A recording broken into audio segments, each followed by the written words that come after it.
If you know the Islamic Dilemma, and you are interested in how it stands, you must watch this. Here you will find accurate knowledge you have never seen before, exposing the shallow claim of the dilemma. If you're not sure what the dilemma is, watch my other videos about it. Otherwise, stay to the end. David Wood brings a verse. Sam Shamoun follows. J. Smith joins him. Al-Fadi adds his voice. An Arab who calls himself an ex-Muslim. They all turn to one verse, Qur'an 5:48. They hold to it. They quote it. They build their argument upon it. They claim the Qur'an confirms the Bible. They repeat it with confidence. They believe the verse is on their side. Let the verse speak. We sent down to you the book with truth, confirming what is between its hands, and dominant it. What is between the hands must be held by the hands. To be between the hands, it must be present. The only way to say the Torah and the Gospel are between the hands of the Qur'an is if the Prophet and the Muslims had read and studied them before the Qur'an, or were commanded to do so. But that never happened. The Qur'an itself says, in Surah 29:48, "You did not recite any book before it, nor did you write it with your hand. If you had, those who follow falsehood would have doubted." The book that was sent is the book that was held. The book that was held is the book that was confirmed. The book that was confirmed is the book that is dominant, and dominant it. The words are direct. The phrasing is complete. Between its hands is a lateral translation, precise, exact in English, and self-explanatory. It refers to what the book holds. What it holds is what it confirms. What it confirms is what it dominates. Those who rejected the Qur'an made their position clear. Surah 34:31 says, "We will never believe in this Qur'an, nor in what is between its hands." The disbelievers include polytheists, Jews, and Christians. If what is between the hands of the Qur'an were the Torah and the Gospel, that would mean they disbelieved in their own scriptures, but they didn't. They disbelieved in the Qur'an and in what the Qur'an holds. That is what is between its hands. That is what they rejected. The book confirms what it holds, and dominant it. One book is mentioned. That book is the Qur'an. They bring a verse to claim authority, but the verse gives a definition, not a title, not a group, not a label. Surah 16:43 says, "We did not send before you except men to whom we revealed. So ask the people of the remembrance if you do not know." The people of the remembrance are those who carry knowledge of revelation. They remember that messengers were men. They remember the truth of God, without partners, without sons, without form. This includes only those who uphold the unity of God, those who never raised creation to the status of the Creator. It does not apply to Christians who speak of divine sonship. It does not apply to Jews who assign divine sonship to Jacob, David, and Solomon, whose scriptures say that Yahweh was assigned Israel from among the other sons of God. Deuteronomy 32:8-9 says the Most High assigned nations to the sons of God. Yahweh received Jacob. The Most High stood above all. This is not remembrance. This is mythology.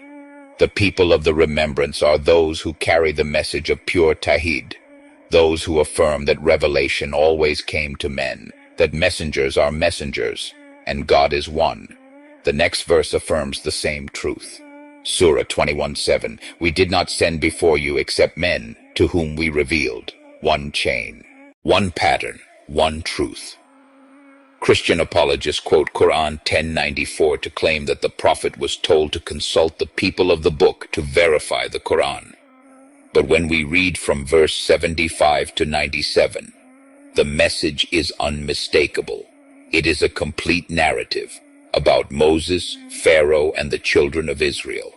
It is not about seeking confirmation. It is a warning not to follow the path of those who turned away after the truth had come. Moses and Aaron were sent to Pharaoh with clear signs. Pharaoh and his chiefs called it magic and rejected it. Only a small number of young Israelites believed, and even they feared Pharaoh's oppression. God instructed Moses and Aaron to turn their homes into places of prayer and bring good news to the believers. Moses prayed for Pharaoh's wealth to be destroyed and his heart to be hardened. God accepted the prayer and told them to remain steadfast. When Pharaoh was drowning, he declared belief, but too late. God said, "Now, when you disobeyed before and were among the corruptors," his body was preserved as a sign for future generations. The Israelites were saved and settled, but still, after knowledge came to them, they differed and disobeyed.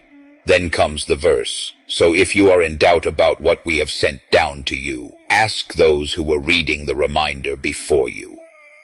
This is not a call to seek help from Jews or Christians. It is a reminder. Others saw the signs and still turned away. Do not be like them. It continues. Do not be among those who deny the signs of God.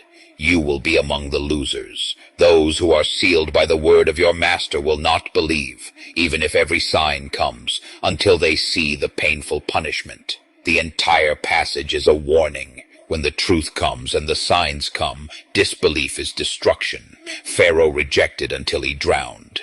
The Israelites differed after they were saved. The prophet and the believers are told, remain firm. Do not repeat their path. That is what 1094 means. It is not about consulting previous scriptures. It says, ask those who were reading the reminder, meaning those who know what happened when truth was rejected. It is not about books. It is about knowledge. In the Bible, Moses tells Pharaoh that Israel is the firstborn son of God. He does not call Pharaoh to submit to God or follow the truth. He does not preach monotheism. Instead, he speaks of a tribal relationship, a son and a chosen people.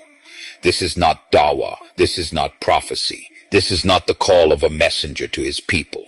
In the Qur'an, Moses calls Pharaoh directly to purify himself, to fear God, and to accept the truth. He calls him to Islam. In the Bible, Moses says nothing like that. His message is, let my son go, that he may serve me.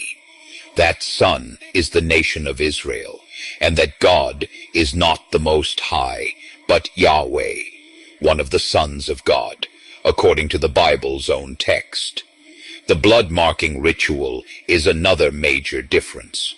In the Bible, Moses tells the Israelites to mark their doors with blood so Yahweh will pass over them, as if God needs a sign to know who his people are. That ritual predates the Exodus. It existed in Egyptian paganism, and it continues in Egyptian folk traditions today.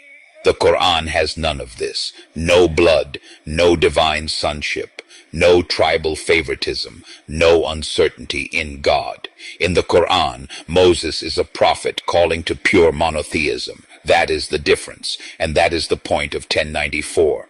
You don't need outside validation. You need to remain firm after the truth has come, unlike those who failed before.